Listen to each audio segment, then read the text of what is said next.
My name is Doris Roos. I'm from Namibia. I got the link in 2021 from a Namibian friend in the UK, Alma Meathers. She sent it to me, and we are regularly sharing. So there are NSPPDians in Namibia. I want to start by sharing my deliverance from witchcraft attacks. I have multiple terms. When you think of witchcraft, I have experienced it.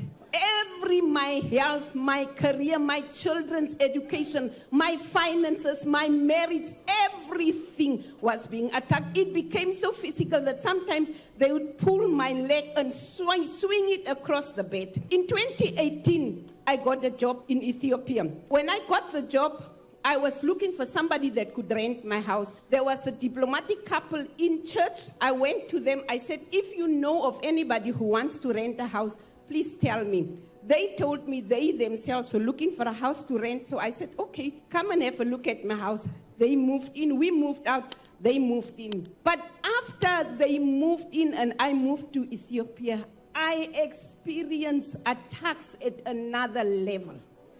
It was like doors are being opened, windows, everything is happening. People are following you. You look in the mirror, it's like somebody is staring at you back in the mirror. Then I went back to Namibia for a short break, and my tenant who was in my house now gave me a little bottle of water that he got from one of the prophets in Nigeria and said, this is anointed water, please use it. So now I was so excited. I'm thinking, okay, now the attacks that I'm experiencing will end. We started to take me, I shared it with my daughters. Now, all of us started to experience things moving in our bodies.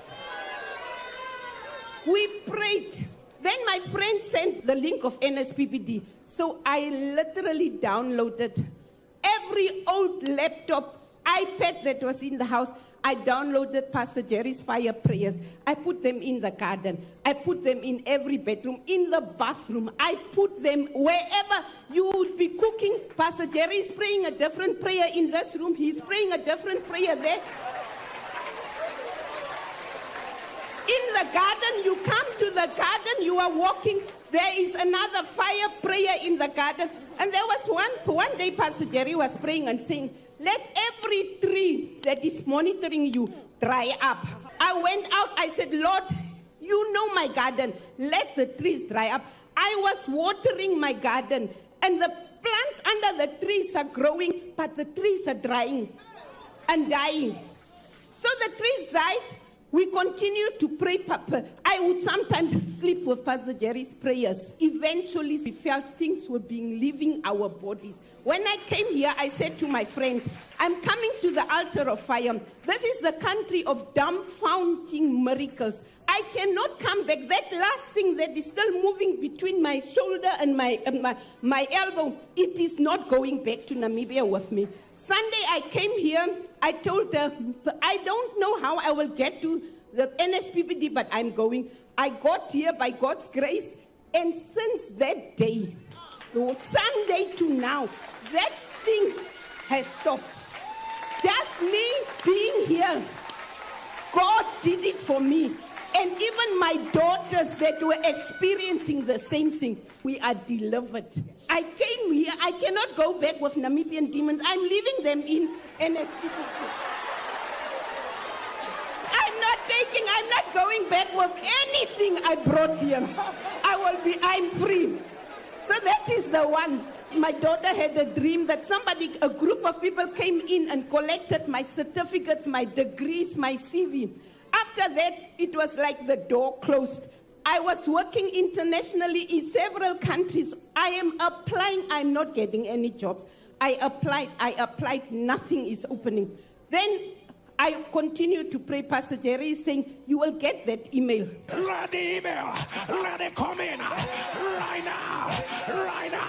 So I continued to believe. I was saying, Lord, I will get the email. I'm applying. Anything I'm applying for, I'm not getting. But people go on LinkedIn, find my CV, call me and are saying, are you available? Can you do this for me? I started to travel internationally, go to Cameroon, train. Go to Zambia, train. Go to Nigeria, do this consultancy for us. So I continued to, doors were opening. as I was listening, even now, as I'm here, Pastor Jerry is praying in Namibia in my house. We have not stopped. Since last year, August, we have not stopped. The third testimony is my firstborn is married, and it was 3 years. I said, Lord, I want a grandbaby. I told her, give me the name of the babies that you want. Boy name, girl name. I bought clothes for the baby. Pastor Jerry is saying, bring it to the altar. I said, Lord, I call forth these babies wherever they are. From the time that she became pregnant, now the attack started, the baby is not growing in the stomach, all the things. I said, no, I'm on the altar of fire. I am praying this baby will grow. In March last year, the baby was supposed to be born on the 22nd of March. I traveled, I arrived on the 5th. On the 6th, we went for a routine examination and were told, no, the baby is showing signs of distress, so they have to induce them. By 3 a.m., she called us and said, the baby is struggling to breathe. You have to come. I'm going to have a C-section. I said, Lord, the soil of the UK will not swallow my daughter nor my unborn grandchild. I prayed. When we got to the hospital, I told the husband, you go to the theater. I have work to do. I went into that room. I prayed. The baby was born. The doctor came and told us the umbilical cord was twice around the baby's neck. But the baby was born healthy. The baby was 3 weeks before healthy, did not need any incubator or anything. So we thank God. My grandbaby is alive and doing well. Thank you. NSPPD, celebrate our God.